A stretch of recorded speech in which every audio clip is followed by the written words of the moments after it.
ಜನಸ್ಪಂದನ ಕಾರ್ಯಕ್ರಮದಲ್ಲಿ ಪಿಡಿಒ ಕಾರ್ಯವೈಖರಿ ವಿರುದ್ಧ ಶಾಸಕ ಗರಂ. ಕೋಲಾರ ಜಿಲ್ಲೆ ಮುಳಬಾಗಿಲು ಶಾಸಕ ಸಮೃದ್ಧಿ ಮಂಜುನಾಥ್ ಆಕ್ರೋಶ.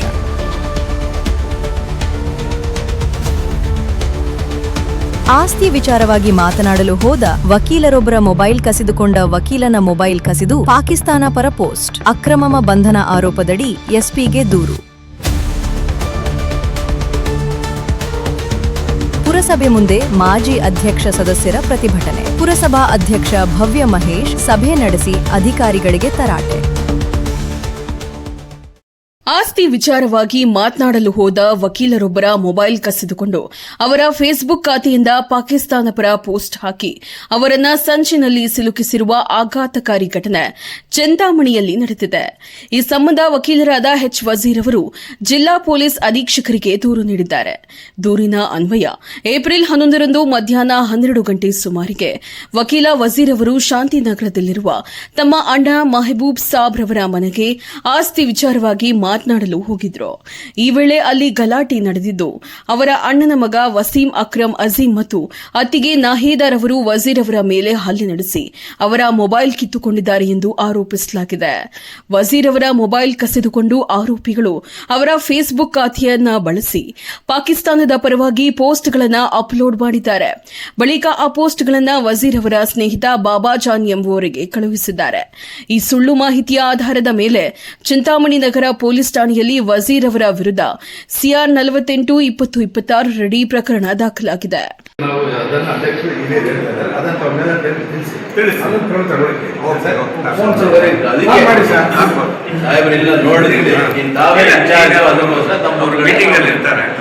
ಈಗ ಗಮನಕ್ಕೆ ತಂದು ಅವ್ರೇನ್ ಹೇಳ್ತಾರೋ ನಮ್ಗೆ ತಿಳಿಸಿ, ಬೇಕಾದ್ರೆ ನಾಳೆ ಕೂಡ ಬರ್ತೀವಿ.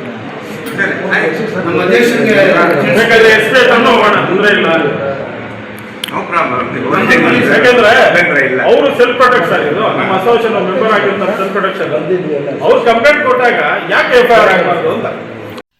ವಕೀಲ ವಜೀರ್ ಅವರು ಪೊಲೀಸರ ವಿರುದ್ಧವೂ ಗಂಭೀರ ಆರೋಪ ಮಾಡಿದ್ದಾರೆ. ಯಾವುದೇ ತಪ್ಪು ಮಾಡದಿದ್ರೂ ಅಂದು ಸಂಜೆ 4 ಗಂಟೆಯಿಂದ ರಾತ್ರಿ 1:30ರವರೆಗೆ ಅಕ್ರಮವಾಗಿ ಪೊಲೀಸ್ ಕಸ್ಟಡಿಯಲ್ಲಿ ಇರಿಸಲಾಗಿತ್ತು. ವಕೀಲರ ಕಾಯ್ದೆ ಮತ್ತು ಬಿಎನ್ಎಸ್ಎಸ್ ಕಾಯ್ದೆ ಕಾಲಂ 35ರ ಮಾರ್ಗಸೂಚಿಗಳನ್ನು ಉಲ್ಲಂಘಿಸಿ ಬಂಧನವನ್ನ ಮಾಡಲಾಗಿದೆ. ಕಸ್ಟಡಿಯಲ್ಲಿ ತಮಗೆ ಮಾನಸಿಕ ಹಿಂಸೆ ನೀಡಲಾಗಿದ್ದು, ಯಾವುದೇ ಸ್ಪಷ್ಟನೆ ನೀಡಲು ಅವಕಾಶ ನೀಡಿಲ್ಲ ಎಂದು ವಜೀರ್ ದೂರಿದ್ದಾರೆ. ಈ ಸಂಚಿನ ಕುರಿತು ವಜೀರ್ ಅವರ ಪತ್ನಿ ಸಮೀನಾರ್ ಅವರು ಪೊಲೀಸರಿಗೆ ದೂರು ನೀಡಿದ್ರು, ಯಾವುದೇ ಕ್ರಮ ಕೈಗೊಂಡಿಲ್ಲ ಎನ್ನಲಾಗಿದೆ. ಆದ್ದರಿಂದ ಅಕ್ರಮವಾಗಿ ಬಂಧಿಸಿದ ಪಿಎಸ್ಐ ರಮೇಶ್ ಅವರನ್ನ ಅಮಾನತುಗೊಳಿಸಬೇಕು ಮತ್ತು ತಪ್ಪಿತಸ್ಥರ ವಿರುದ್ಧ ಕಾನೂನು ಕ್ರಮ ಜರುಗಿಸಬೇಕು ಎಂದು ವಜೀರ್ ಅವರು ಎಸ್ಪಿಯವರಲ್ಲಿ ಮನವಿ ಮಾಡಿದ್ದಾರೆ. ಸಂಜೆ 5 ಗಂಟೆಗೆ ಬಂದೆ. ರಿಪೀಟೆಡ್ಲಿ ಸುಪ್ರೀಂ ಕೋರ್ಟ್ ಹೈಕೋರ್ಟ್ ಹೇಳ್ತಾ ಇದೆ, ವಿತೌಟ್ ಆಕ್ಟ್ ಬಂದ ಮೇಲೆ ಅಡ್ವೊಕೇಟ್ಸ್ ಆಕ್ಟ್ ಅದನ್ನು ಪಾಲನೆ ಮಾಡಿ.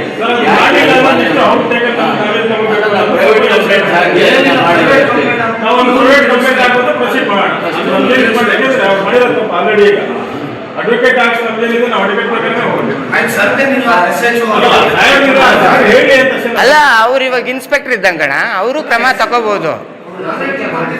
ಅವರು ಕ್ರಮ ತಗೋಬಹುದು.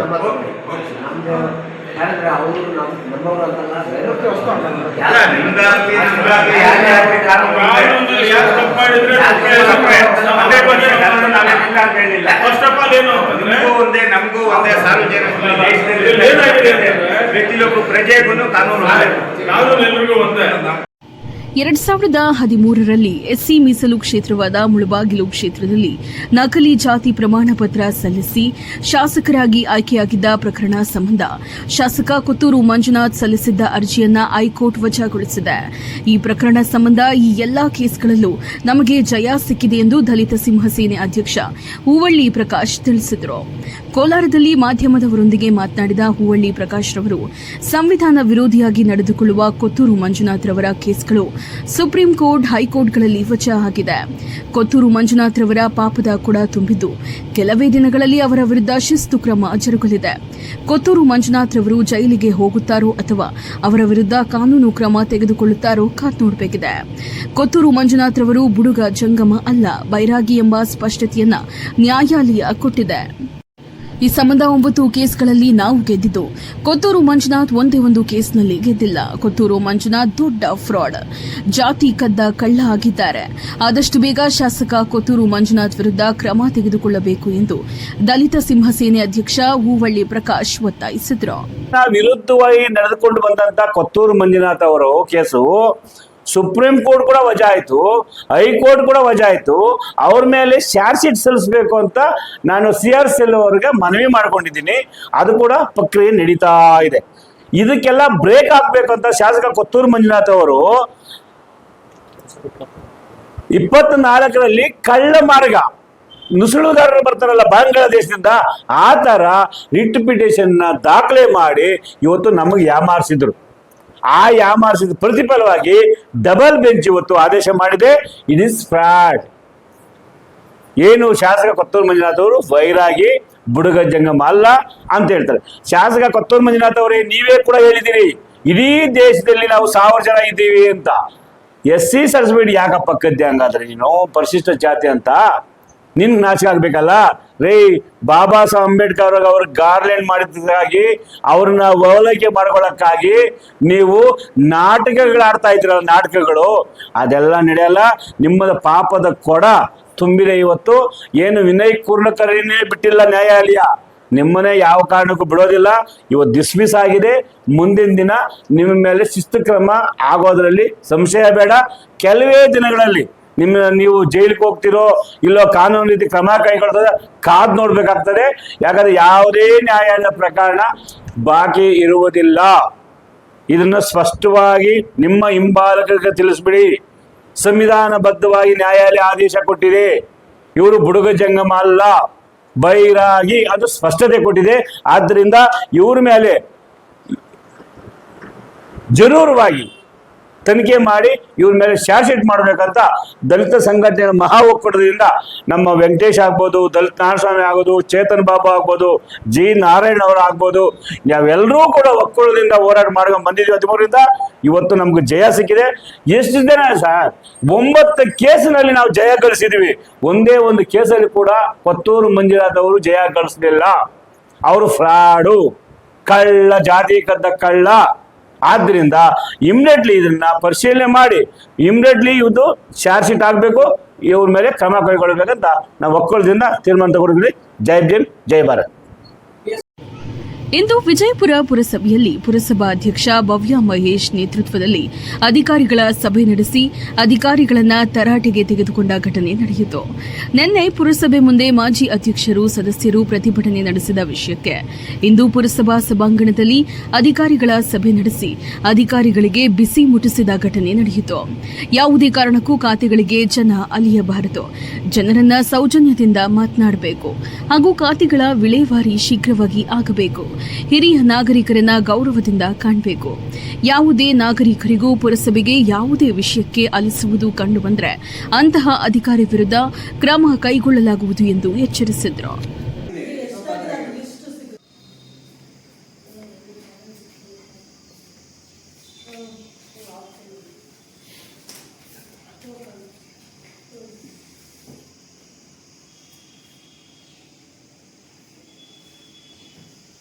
ನಮಸ್ಕಾರ. ನೆನ್ನೆ ಏನು ನಡೀತು ಘಟನೆ, ಅದರಿಂದ ಇವತ್ತು ಸ್ಟಾಫ್ ಮೀಟಿಂಗ್ ಕರೆದಿದ್ದೆ. ಅಧಿಕಾರಿಗಳಿಗೆಲ್ಲ ಇವತ್ತು ಎಚ್ಚರಿಕೆ ನೀಡಿದ್ದೀನಿ. ಏನು ನಾಗರಿಕರಿಗೆ ತೊಂದರೆ ಕೊಡೋದು, ಮನೆಯಿಂದ ಪುರಸಭೆಯಿಂದ ಓಡಾಡಿ ಚಪ್ಪಲಿ ಸೋದಿದೆ ಅಂತ ಹೇಳಿದ್ದಾರೆ.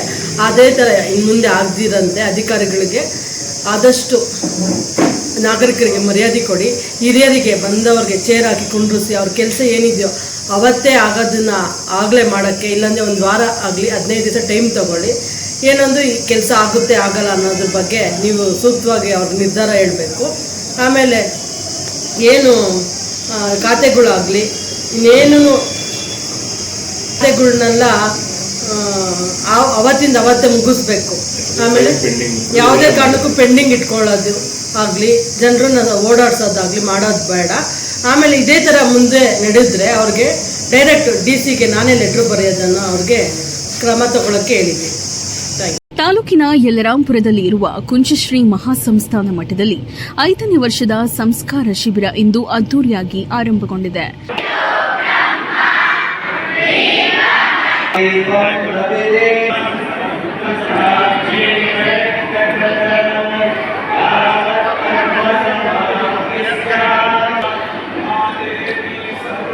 ಹತ್ತು ದಿನಗಳ ಕಾಲ ನಡೆಯುವ ಈ ಶಿಬಿರದಲ್ಲಿ 600ಕ್ಕೂ ಹೆಚ್ಚು ವಿದ್ಯಾರ್ಥಿಗಳು ಭಾಗವಹಿಸಲಿದ್ದಾರೆ. ಮಕ್ಕಳ ಭದ್ರತೆಗಾಗಿ ಮಠದ ಆವರಣದಲ್ಲಿ 25ಕ್ಕೂ ಹೆಚ್ಚು ಸಿಸಿ ಕ್ಯಾಮೆರಾಗಳನ್ನು ಅಳವಡಿಸಲಾಗಿದೆ. ಮಠದಲ್ಲಿ ಆಯೋಜಿಸಲಾಗಿರುವ ಈ ಸಂಸ್ಕಾರ ಶಿಬಿರಕ್ಕೆ ತಹಸೀಲ್ದಾರ್ ಮಂಜುನಾಥ್ ಹಾಗೂ ಮಠದ ಪೀಠಾಧ್ಯಕ್ಷರಾದ ಶ್ರೀ ಹನುಮಂತನಾಥ ಸ್ವಾಮೀಜಿ ಸೇವಂತಿ ಅನೇಕ ಗಣ್ಯರುಗಳು ದೀಪ ಬೆಳಗುವ ಮೂಲಕ ಚಾಲನೆ ನೀಡಿದರು. ಈಗ ನೀವೆಲ್ಲರಿಗೂ ಗೆಡ್ಡೆ ತಿಂತೀರಾ ನಮ್ಗೆ ಗುಡಿ ಈಗ ನನಗೆ ಅನ್ನ ಬೆಳೆ ಬೇಕಂತೀರಾ, ಅನ್ನ ಬೆಳೆ ಬೇಕಂದ್ರೆ ಏನ್ ಮಾಡಬೇಕು? ಸಿಲಿಂಡರ್ ಬೇಕು. ಸಿಲಿಂಡರ್ ಹೊರತು ಸ್ವಾಮಿಗಳು ಎಷ್ಟು ಆಗ್ತೀರಾ ಅಂತ ನಮಗೆ ಗೊತ್ತಲ್ಲ. ಯಾಕಂದ್ರೆ ಅಪ್ಪ ಅಮ್ಮನೂ ಚೆನ್ನಾಗಿ ನೋಡ್ಕೊಳ್ಳೋಕ್ಕಾಗಲ್ಲ. ನಿಮ್ಗೋಸ್ಕರ ಬ್ರಷ್, ಬಾಕಿಣಿಕೆ, ಪೇಸ್ಟ್ ಎಲ್ಲ ಗೊತ್ತಿಲ್ಲ. ಒಬ್ಬೊಬ್ಬ ಶಿಬಿರ ಹೇಗೆ ಬೇಕು ಅಂತ ಸ್ವಾಮಿಗಳು ಟ್ರೀಟ್ ಮಾಡಿಬಿಟ್ಟಿದ್ದಾರೆ. ನಿಮಗೆಲ್ಲ ಸಿಕ್ಕಿದೆ. ಮಠದಲ್ಲಿ ವಿದ್ಯಾಭ್ಯಾಸಕ್ಕಾಗಿ ಬರುವ ಪ್ರತಿಯೊಂದು ಮಗುವಿನ ಮೇಲೆಯೂ ವಿಶೇಷ ಕಾಳಜಿ ವಹಿಸಲಾಗುತ್ತದೆ. ಮಕ್ಕಳಿಗೆ ಉತ್ತಮ ಭೋಜನ, ಆಟ ಹಾಗೂ ಸಂಸ್ಕಾರ ಶಿಕ್ಷಣ ನೀಡಲಾಗುತ್ತದೆ. ಅಂಕಗಳಿಗೆ ಮಾತ್ರ ಸೀಮಿತವಾಗದೆ ಮಕ್ಕಳನ್ನ ಸುಸಂಸ್ಕೃತ ವ್ಯಕ್ತಿಗಳನ್ನಾಗಿ ರೂಪಿಸುವುದು ನಮ್ಮ ಉದ್ದೇಶ. ಈ ಶಿಬಿರದಲ್ಲಿ ವಿಶೇಷ ಉಪಾಧ್ಯಾಯರನ್ನ ವಿಶೇಷ ಆದಿಚುಂಚನಗಿರಿ ಬಾಲಗಂಗಾಧರನಾಥ ಶ್ರೀಗಳು ನೀಡಿದ ಆದರ್ಶಗಳನ್ನು ತಮ್ಮ ಜೀವನದಲ್ಲಿ ಅಳವಡಿಸಿಕೊಂಡು ಸಮಾಜಮುಖಿ ಕಾರ್ಯಗಳಲ್ಲಿ ತೊಡಗಿದ್ದೇವೆ ಎಂದು ತಿಳಿಸಿದರು. ಸ್ವಾಮೀಜಿಗಳು ಈ ಭಾಗದಲ್ಲಿ ಕೆಲಸಗಳನ್ನ ನಿರ್ವಹಿಸ್ತಾ ಇದ್ದಾರೆ. ಇದು ರಿಯಲಿ ಶ್ಲಾಘನೀಯ. ಇವತ್ತು ಅದೇ ರೀತಿ ನಮ್ಮ ಸರ್ಕಾರ ಸಿದ್ದರಾಮಯ್ಯ ಪರಮೇಶ್ವರ ನೇತೃತ್ವದಲ್ಲಿ ಡಾಕ್ಟರ್ ಬಿ.ಆರ್. ಅಂಬೇಡ್ಕರ್ ಸಂವಿಧಾನ ರಚನೆ ಮಾಡಿದ್ರು. ಅಲ್ಲಿ ಕಾನೂನುಗಳನ್ನ ಹಕ್ಕುಗಳನ್ನ ನೀಡಿದ್ರು.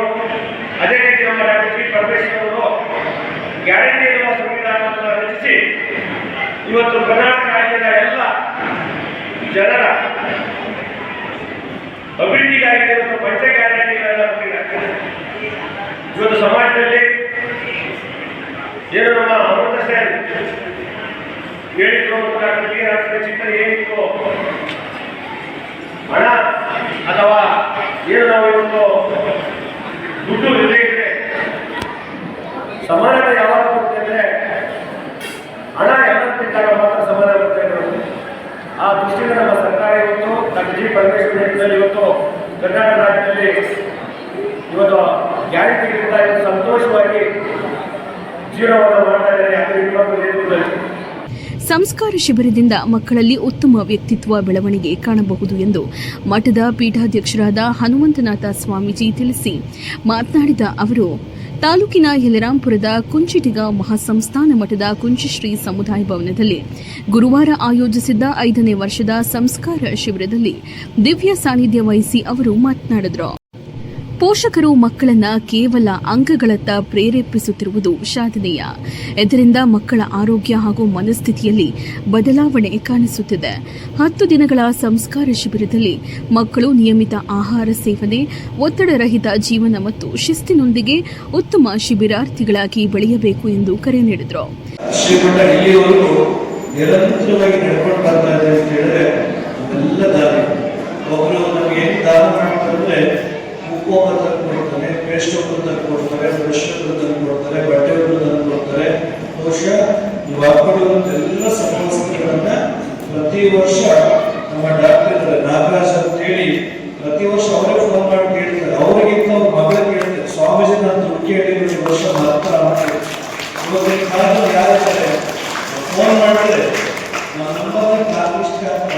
ಸ್ವಾಮಿ ದುಡ್ಡು ಹಾಕಿಸ್ಕೊಂಡಿಲ್ಲ ಜಗತ್ ಬರ್ತಾರಂದ್ರೆ ಬಹಳ ಬೇಡ. ನಮ್ಮ ಜೈಮಾತೆ ಮಾಲೀಕರಂತ ರಕ್ಷೋಗಿ ನಿಂತಿದ್ದಾರೆ. ನೀವು ಇಟ್ಕೊಂಡಂತ ಸಂಸ್ಕಾರದ ಪುಸ್ತಕ ನಾವು ಮಠಕ್ಕೆ ಏನ್ ಹೇಳಿ ಸ್ವಾಮೀಜಿ ದುಡ್ಡೆಷ್ಟು, ರೇಟ್ ಎಷ್ಟು, ಬಿಲ್ ಎಷ್ಟು ಅಂತ ಕೇಳೋಣ. ಯಾರಿಗೆ ಕೊಡಬೇಕು, ಯಾವಾಗ ಕೊಡಬೇಕು ಇಷ್ಟೇ ಕೇಳೋದು. ಇವತ್ತಿನವರೆಗೂ ಪ್ರಾರಂಭದಿಂದ ಇಲ್ಲಿವರೆಗೂ ಇವತ್ತು 5ನೇ ವರ್ಷದವರೆಗೂ ಸಂಸ್ಕಾರ ಶಿಬಿರ ನಿರಂತರವಾಗಿ ನಡೆದಿದೆ ಅಂತ ಹೇಳಿದ್ರೆ ಬಹುಶಃ ಮಠದ ಎಲ್ಲ ದಾನಿಗಳು ನಾವು ಯಾವ ದಾನಿಗಳ ಹೆಸರು ಹಾಕಲ್ಲ, ಫೋಟೋ ಹಾಕಲ್ಲ, ಸುದ್ದಿಗೆ ಹೋಗಲ್ಲ. ಉದ್ದೇಶ ಅಂದ್ರೆ ನಂದೊಂದು ನನ್ನ ಹೆಸರಾಗಿಲ್ಲ ಮಾತನಾಡಿಸುತ್ತಿಲ್ಲ. ಅಂದ್ರೆ ಕೊಟ್ಟಿದ್ದು ತನಗೆ ಬಚ್ಚಿಟ್ಟಿದ್ದು ಪರರಿಗೆ ಅಂತ ನಾವು ಬದುಕಬೇಕು. ಇವತ್ತು ಗ್ರಾಮೀಣ ಎಲ್ಲ ಮಕ್ಕಳು, ಹೆಣ್ಣು ಮಕ್ಕಳು ಮತ್ತೆ ಗಂಡು ಮಕ್ಕಳಿಗೆ ಯಾವುದೇ ಜಾತಿ ಭೇದ ಧರ್ಮ ಮತವಿಲ್ಲದಂಗೆ ಎಲ್ಲ ಮಕ್ಕಳು ಕೂಡ ಸಂಸ್ಕಾರವಂತರಾಗಬೇಕು, ಶಿಕ್ಷಣವಂತರಾಗಬೇಕು ಅಂತೇಳಿ ಮೂಲ ಉದ್ದೇಶ ಇವತ್ತು ನಾವು ಸಂಸ್ಕಾರ ಶಿಬಿರವನ್ನು ಮಾಡಿದ್ದೀವಿ. ಇವತ್ತು ಬೆಳಗ್ಗೆ 5 ಗಂಟೆ 5:30 ನಿಮಗೆ ಯೋಗಾಸನದಿಂದ ನಿಮ್ಮ ಬದುಕು ಪ್ರಾರಂಭ ಆದ್ರೆ ರಾತ್ರಿ 9 ಗಂಟೆವರೆಗೂ ನಿರಂತರವಾಗಿ ನೀವು ಚಟುವಟಿಕೆಗಳಲ್ಲಿ ತೊಡಗಿಕೊಳ್ಳುತ್ತೀರಿ. ಸಂಜೆ 6 ಗಂಟೆಗೆ ನಿಮಗೆ ಕಲ್ಚರ್ ಆಕ್ಟಿವಿಟೀಸ್, ನೀವು ಕಲಿತಂತ ಕಲೆ, ಸಾಹಿತ್ಯ, ನೃತ್ಯ, ಜಾನಪದ, ಏಕಪಾತ್ರ ಅಭಿನಯಗಳೆಲ್ಲ ಅಭಿನಯಿಸಿದ್ರೆ ಮೊನ್ನೆ 26ನೇ ತಾರೀಕು ನಿಮಗೆ ಒಂದು ಪ್ರಶಸ್ತಿಗಳನ್ನ ಬಹುಮಾನಗಳನ್ನು ಕೊಡುವಂಥದ್ದು. ಜೊತೆಗೆ ಹೆಣ್ಮಕ್ಳಿಗೆ ಒಂದು ಗಂಡು ಮಕ್ಕಳಿಗೆ ಯಾರು 10 ದಿನಗಳ ಕಾಲ ಶಿಸ್ತಾಗಿರ್ತೀರಿ ನಿಮ್ಗೆ ನೋಡ್ಕೊಳ್ಳೋಕೆ ಹೋಗ್ಬಿಟ್ಟಿರ್ತೀವಿ. ಅವರ ಅತ್ಯುತ್ತಮ ಶಿವರಾತ್ರಿ ಅಂತ ಹೇಳೋರು ಪ್ರಶಸ್ತಿಯನ್ನು ಕೊಡುವಂತ ಕೆಲಸವನ್ನು 2 ವರ್ಷಗಳಿಂದ ಮಾಡ್ತಾ ಇದ್ದಾರೆ. ಕಲಿಕೆ ಜೊತೆಗೆ ಯಾವಾಗ ಹೇಳ್ತಾರೆ ಒಂದು ಅಕ್ಷರ ಕಡಿಮೆ ತಂದು ಚಿಂತೆ ಇಲ್ಲ, ಹೊಟ್ಟೆಲ್ಲೂ ಊಟ ಮಾಡಬೇಕು. ಇವತ್ತಿಂದ ನೀವೇನು ಕೇಳಿದ್ರು ಅದು ಅಡುಗೆ ಮಾಡಿಸ್ಕೊಡ್ತೀವಿ. ನಮ್ದೇ ಲಿಮಿಟ್ಸ್ ಇಲ್ಲ, ನಾವು ಹಾಕಿದ್ದೇ ತಿನ್ಬೇಕು ಅಂತ ನಿಮ್ಮನ್ನೇನಿಲ್ಲ. ನಿಮ್ಮ ಅಪ್ಪ ಅಮ್ಮಗಿಂತಲೂ ಎಲ್ಲ ತೂಕ ಹಾಕ್ಬೇಕು. ನೀವು ಮಟ್ಟಿಂದ ಹೋಗ್ಬೇಕಾದ್ರೆ ಕನಿಷ್ಠ ಪಕ್ಷ 200 ಗ್ರಾಮ್ ದಪ್ಪ ಆಗಿರ್ಬೇಕು. ಹೌದಲ್ಲ? ನಿಮ್ಮ ಅಪ್ಪ ಅಮ್ಮ ನನ್ನ ಬೈದಾರ ತಗೊಂಡೋಗಿ ಸ್ವಾಮೀಜಿ ಬಿಟ್ಟ ನನ್ನ ಮಗ ಸಣ್ಣಗಾಲ, ನನ್ನ ಮಗಳು ಕರಗಾಲ ಅಂತ ಹೇಳಿ ನಿಮಗೆ ಪ್ರತಿನಿತ್ಯ ಡಾಕ್ಟರ್ ಬರ್ತಾರೆ, ಎಲ್ಲ ಆರೋಗ್ಯ ನೋಡ್ತಾರೆ. ಸಂಸ್ಕಾರ ಶಿಬಿರದ ಯಶಸ್ಸಿಗೆ ದಾನಿಗಳೇ ಪ್ರಮುಖ ಆಧಾರವಾಗಿದ್ದು, ಜಾತಿ ಧರ್ಮ ಲಿಂಗಭೇದವಿಲ್ಲದೆ ಎಲ್ಲರೂ ಮಠದ ಭಕ್ತರಾಗಿರುವುದು ಮಠವು ಸನಾತನ ಬೆಳವಣಿಗೆ. ಕುಂಚಿಟಿಗ ಮಹಾಸಂಸ್ಥಾನ ಪರಂಪರೆಯನ್ನ ಉಳಿಸುವ ಉದ್ದೇಶದಿಂದ ಸಂಸ್ಕಾರ ಶಿಬಿರ ಆಯೋಜಿಸಿರುವುದು ರಾಜ್ಯಕ್ಕೆ ಮಾದರಿಯಾಗಿದೆ ಎಂದು ತಿಳಿಸಿದರು. ವಿದ್ಯೆ ಕೇವಲ ಜ್ಞಾನವಷ್ಟೇ ಅಲ್ಲ, ಜೀವನೋಪಾಯದ ಮಾರ್ಗವನ್ನ ನೀಡುತ್ತದೆ. ವಿದ್ಯಾದಾನಕ್ಕಿಂತ ಶ್ರೇಷ್ಠ ದಾನ ಮತ್ತೊಂದಿಲ್ಲ. ನಮ್ಮ ದೇಶ, ಭಾಷೆ ಹಾಗೂ ಸಂಸ್ಕೃತಿಯನ್ನ ಪ್ರೀತಿಸುವ ಮನೋಭಾವ ಬೆಳೆಸಿಕೊಳ್ಳಬೇಕು ಎಂದರು. ಜನಸ್ಪಂದನ ಕಾರ್ಯಕ್ರಮದಲ್ಲಿ ಪಿಡಿಒ ವಿರುದ್ಧ ಶಾಸಕ ಗರಂ. ಪಿಡಿಒ ಮುಖದ ಮೇಲೆ ಅರ್ಜಿ ಎಸೆದು ಆಕ್ರೋಶ. ಕೋಲಾರ ಜಿಲ್ಲೆ ಮುಳಬಾಗಿಲು ಶಾಸಕ ಸಮೃದ್ಧಿ ಮಂಜುನಾಥ್ ಆಕ್ರೋಶ. ಜನಸ್ಪಂದನ ಕಾರ್ಯಕ್ರಮದಲ್ಲಿನ 78 ಅರ್ಜಿಗಳ ಪೈಕಿ 56 ಅರ್ಜಿ ಪಿಡಿಒ ಕಾರ್ಯವೈಖರಿ ಬಗ್ಗೆ ದೂರು. ಗ್ರಾಮಗಳಲ್ಲಿ ಸಮಸ್ಯೆಗಳ ಸರಮಾಲೆ ಕಂಡು ಕೆಂಡ ಮಂಡಲವಾದ ಶಾಸಕ. ಪಿಡಿಒ ಕಾರ್ಯವೈಖರಿ ವಿರುದ್ಧ ಶಾಸಕ ಗರಂ.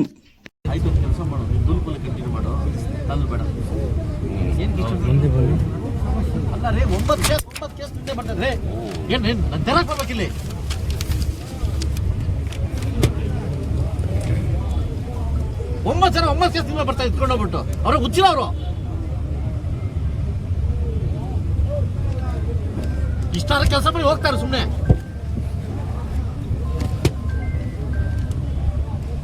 ಆ ದೇವಸ್ಥಾನ ಮುಂದೆ ಪರ್ಮಿಷನ್ ಹೆಂಗ್ ಕೊಟ್ಟು ಅಂಗಡಿ ಹಾಕಿ ಮಣ್ಣ ಅಂಗಡಿ ಹಾಕಿ ಹೆಂಗಿದೆ ನೀನು? ಏನಕ್ಕಿದೆಯಾ ನೀನು? ಗೌರ್ಮೆಂಟ್ ಜಾಗದಲ್ಲಿ ಅನಧಿಕೃತವಾಗಿ ಹೆಂಗಪ್ಪ ಹಾಕ್ತಾರೆ? ವಾದಿಸ್ತಾರೆ ಮತ್ತೆ ಇಟ್ಕೊಂಡೋಗ್ಬಿಟ್ಟು. ನಿನಗೆ ಎರಡಾದ್ರೆ ಎರಡು ಏನ್ ಹೇಳಿದೆ ನಿನಗೆ? ಆಗುತ್ತಾ ಅಂತ ಕೇಳಿದೆ. ಆಗುತ್ತಂತ ಹೇಳಿ ದುಡ್ಡು ಹಾಕಿದ್ದ ನಾನು. ಒಂದು ಕಂಟ್ರಿ ಮಾಡಿ ಗೊತ್ತಿಟ್ಟಾಕಲಿ.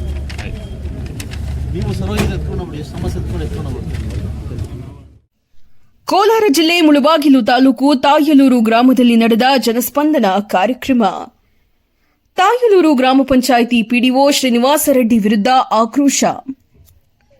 ಗ್ರಾಮದ ನೈರ್ಮಲ್ಯ, ಅನಧಿಕೃತ ಅಂಗಡಿಗಳ ತೆರವು, ದೇವಾಲಯದ ಎದುರು ಮಾಂಸದ ಅಂಗಡಿಗೆ ಅನುಮತಿ, ಚರಂಡಿಗಳ ಸ್ವಚ್ಛತೆ ಇಲ್ಲದೆ ಜನರ ಪರದಾಟ ಸೇರಿ ಹಲವು ದೂರುಗಳ ಬಂದ ಹಿನ್ನೆಲೆ ಆಕ್ರೋಶ. ಕೂಡಲೇ ಪಿಡಿಒ ಅವರನ್ನ ಬದಲಾಯಿಸುವಂತೆ ಅಧಿಕಾರಿಗಳಿಗೆ ಸೂಚನೆ ನೀಡಿದ ಶಾಸಕ.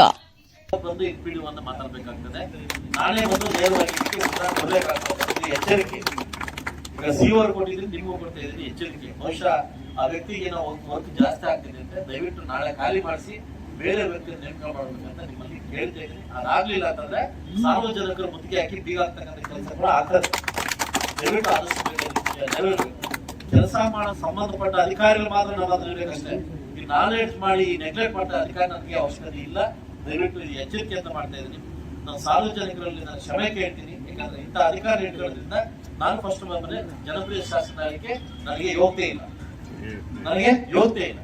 ಇಲ್ಲಿ ತನಕ ಯಾವ ತಾಲೂಕಲ್ಲಿ ಯಾವ ಪಂಚಾಯತ್ ಕೂಡ ಇಷ್ಟು ದೂರ ಬಂದಿಲ್ಲ ಒಬ್ಬ ಅಧಿಕಾರಿ ಮೇಲೆ. ಸಾರ್ವಜನಿಕರು ಬಂದು ನೇರವಾಗಿ ಬಂದು ನೇರ ಮಾಡ್ತಾ ಇದ್ದಾರೆ ಅಂತ ನನಗೆ ಕ್ಷೇಮ ಆಗ್ತದೆ. ಆಸ್ ಎ ತಂದೆಯಾಗಿ ತಾಲೂಕಿಗೆ ನನಗೆ ಕ್ಷೇಮ ಆಗ್ತದೆ. ಆದಷ್ಟು ಬಂದ ಎಲ್ಲ ಅಧಿಕಾರಿ ಕೇಳೋದು ಒಂದೇ, ದಯವಿಟ್ಟು ಇಂಥದಕ್ಕಾಸ್ಪದ ಕೊಡಕ್ಕೆ ಹೋಗ್ಬೇಡಿ. ಕೆಲವು ಅಧಿಕಾರಿಗಳಿದ್ದಾರೆ, ಎಂತ ಮೆಚ್ಚಿ ಅಧಿಕಾರಿಗಳಿದ್ದಾರೆ ಅಂತಂದ್ರೆ ನಾನು ಮೆಚ್ತೀನಿ. BA ಯಾರೋ ಗಿರಿ ಅಂತ ಇದ್ದಾರೆ, ಕಾವ್ಯ ಅಂತ ಇದ್ದಾರೆ.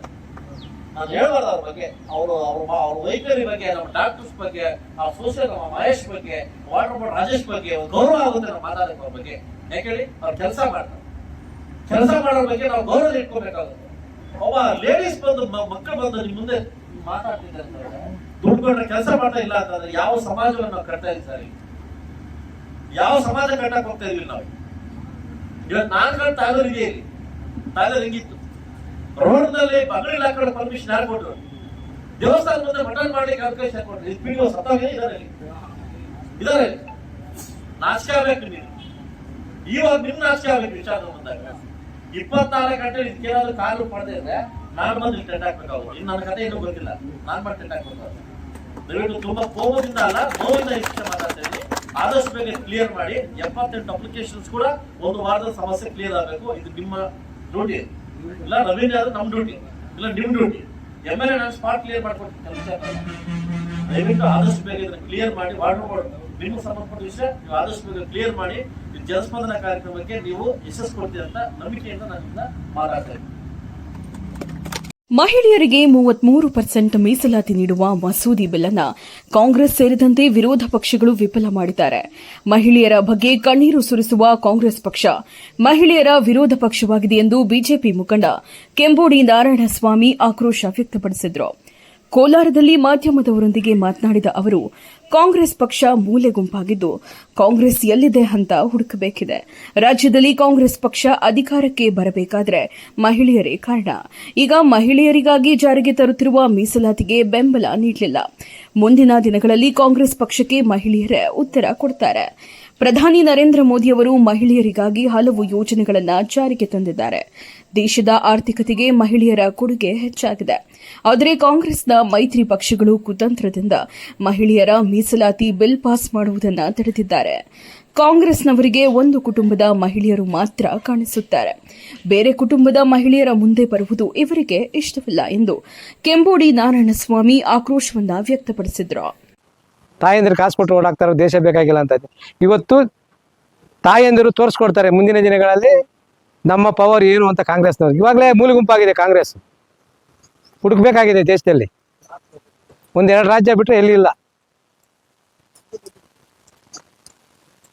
ರಾಜ್ಯದಲ್ಲೂ ಸಹ ಅಧಿಕಾರಕ್ಕೆ ಬರ್ಬೇಕಾದ್ರೆ ಮಹಿಳೆಯರ ಕಾರಣ ಬನ್ನಿ. ಸಿದ್ದರಾಮಯ್ಯನವರ ಸರ್ಕಾರ ಇದೆ 2024ರಲ್ಲಿ 23-24 ಅಧಿಕಾರಕ್ಕೆ ಬರ್ಬೇಕಾದ್ರೆ ಮಹಿಳೆಯರೇ ಕಾರಣ. ಮಹಿಳೆಯರಿಗೆ ಮಹಾಲಕ್ಷ್ಮಿ ಅನ್ನೋ ಯೋಜನೆ, ಲಕ್ಷ್ಮಿ ಯೋಜನೆ ಇದೆ. 2,000 ಹಾಕಿದ್ರು ಓಟ್ ಹಾಕ್ಬಿಟ್ರು. ಕಾಸು ಕೊಟ್ರೆ ಓಟ್ ಹಾಕ್ತಾರೆ ತಾಯಿಯಂದಿರ ಅನ್ನೋ ಮಟ್ಟಕ್ಕೆ ಈ ಕಾಂಗ್ರೆಸ್ ನಾಯಕರಿಗೆ ಒಂದು ಬುದ್ಧಿಭ್ರಮಣೆ ಆಗಿಬಿಟ್ಟಿದೆ. ಇವತ್ತೇನು ನೀವು ವಿರೋಧ ಮಾಡಿದ್ದೀರಿ ಲೋಕಸಭೆಯಲ್ಲಿ, ದೇಶದ ಜನ ತಾಯಿಯಿಂದ ಎಚ್ಚೆತ್ಕೊಂಡಿದ್ದಾರೆ. ಇವತ್ತು ಸುಮ್ಮನೆ ನರೇಂದ್ರ ಮೋದಿ ಅವ್ರ ಬಗ್ಗೆ ಗೂವೆ ಕೂರಿಸ್ತಾ ಇದ್ದಾರೆ ಕಾಂಗ್ರೆಸ್ನವರು. ಚುನಾವಣೆ ಪರ್ಪಸ್ ಆಗಿ ಇವತ್ತು ಮಂಡಿಸಿದ್ರು. ಚುನಾವಣೆಯಲ್ಲಿ ಓಟ್ ಹಾಕ್ಸ್ಕೋಬೇಕಂತ ಈಗ ಕೆಲವು ರಾಜ್ಯಗಳಲ್ಲಿ ಚುನಾವಣೆ ನಡೀತಾ ಅಂತ ಹೇಳ್ತಾ ಇದಾರೆ. ಆ ರಾಹುಲ್ ಗಾಂಧಿ ಅಂತೂ ಮತಿ ಸೀಮಿತ ಕಳ್ಕೊಂಡ್ಬಿಟ್ಟಿದ್ದಾನೆ. ಅವ್ರು ಏನ್ ಮಾತಾಡ್ತಾ ಇದ್ರೆ ಅವ್ರಿಗೆ ಗೊತ್ತಾಗಲ್ಲ. ಆ ಪರಿಸ್ಥಿತಿಯಲ್ಲಿ ವಿರೋಧ ಪಕ್ಷದ ನಾಯಕರಿದ್ದಾರೆ. ಇವತ್ತು ನಿನ್ನೆ ನರೇಂದ್ರ ಮೋದಿ ಅವರು ಒಂದು ಮಾತು ಹೇಳಿದ್ರು, ಇಷ್ಟೆಲ್ಲಾ ಮಾತಾಡ್ತಾ ಇದೀರಿ ನೀವು ಕಾಂಗ್ರೆಸ್ನವರು ವಿರೋಧ ಪಕ್ಷಗಳು, ಯಾಕೆ ಇದಕ್ಕೆ ವಿರೋಧ ಮಾಡಿದ್ದೀರಿ ಅಂತ. ಅವ್ರ ಹತ್ರ ಉತ್ತರ ಇರ್ಲಿಲ್ಲ. ವಿರೋಧ ಮಾಡ್ಬಿಟ್ರು, ಸೋಲೋಗ್ಬಿಟ್ಟು ಆಯ್ತು, ಇಲ್ಲ ಅಂತ ಹೇಳಿಲ್ಲ. ಅದಕ್ಕೆ ಉತ್ತರ ಇಲ್ಲ ಅವ್ರ ಹತ್ರ. ಇದರಿಂದ ಕಾಂಗ್ರೆಸ್ ಒಂದು ಮಾತು ಹೇಳ್ತೀನಿ, ಇವತ್ತು ವಿರೋಧ ಪಕ್ಷಗಳಿಗೆ ಎಲ್ಲರಿಗೂ, ತೃಣಮೂಲ ಕಾಂಗ್ರೆಸ್ ಇರ್ಬೋದು, DMK ಇರ್ಬೋದು, ಎಲ್ಲಾ ಪಾರ್ಟಿಗಳಿಗೂ ಜನ ಮುಂದಿನ ದಿನಗಳಲ್ಲಿ ನಿಮಗೆ ತಾಯಿಯಂದ್ರು ತಕ್ಕ ಉತ್ತರ ಕೊಡ್ತಾರೆ. ಇದೇನು ರಾಜಕೀಯ ಬೆಳೆಸೋಕೆ ಹೋಗ್ಬಾರ್ದು. ಇದರಲ್ಲಿ ರಾಜಕೀಯ ಬೆಳೆಸ್ತಾ ಇದೀರಿ ನೀವು ಕಾಂಗ್ರೆಸ್ನವ್ರು. ಇವತ್ತು ವಿರೋಧ ಪಕ್ಷದವರು ರಾಜಕೀಯ ಬೆಳೆ ಅವಶ್ಯಕತೆನೇ ಇರಲಿಲ್ಲ. ತಾಯಿಯಂದಿರಿಗೆ 33% ಕೊಟ್ಬಿಟ್ರೆ ನಿಮ್ಮ ಅಧಿಕಾರ ಕಳ್ಕೊಂಡ್ಬಿಡ್ತೀರ ಅನ್ನೋ ಒಂದು ಇದರಲ್ಲಿ ಇವತ್ತು ನಿಮ್ಮ ಕಾಂಗ್ರೆಸ್ನ ಆದಿನ ನಾಯಕರಿದಾರಲ್ಲ, ನಕಲಿ ಗಾಂಧಿ ಕುಟುಂಬಸ್ಥರು, ಯಾರು ಪಕ್ಕ ಹಿಂದೂಗಳಿಲ್ಲ ಅದರಲ್ಲಿ, ಎಲ್ಲ ಸಮ್ಮಿಶ್ರ, ಕ್ರಿಶ್ಚಿಯನ್ ಮುಸ್ಲಿಂ, ಹಿಂದೂ ಯಾರು ಇಲ್ಲ. ಅದೇ ಹಿಂದೂಗಳಿಗೆ ಯಾಕೆ ಮಾಡಬೇಕು ಅನ್ನೋ ಒಂದು ದುರುದ್ದೇಶ ಒಳಗಡೆ ಇದೆ ಅವ್ರಿಗೆ. ಹಿಂದೂ ಹೆಣ್ಮಕ್ಳು ಮಾಡ್ಬಿಟ್ರೆ ಹಿಂದೂ ಹೆಣ್ಮಕ್ಳು ಮುಂದುವರಿಬಾರ್ದು ದೇಶದಲ್ಲಿ ಅನ್ನೋ ಒಂದೇ ಒಂದು ಏಕೈಕ ಕಾರಣಕ್ಕಾಗಿ ಇವತ್ತು ಮಹಿಳಾ ಬಿಲ್ ನಿರ್ಧರಿಸಿದ್ದಾರೆ ಅಂತ ನಾನು ಹೇಳ್ತಾ ಇದ್ದೀನಿ.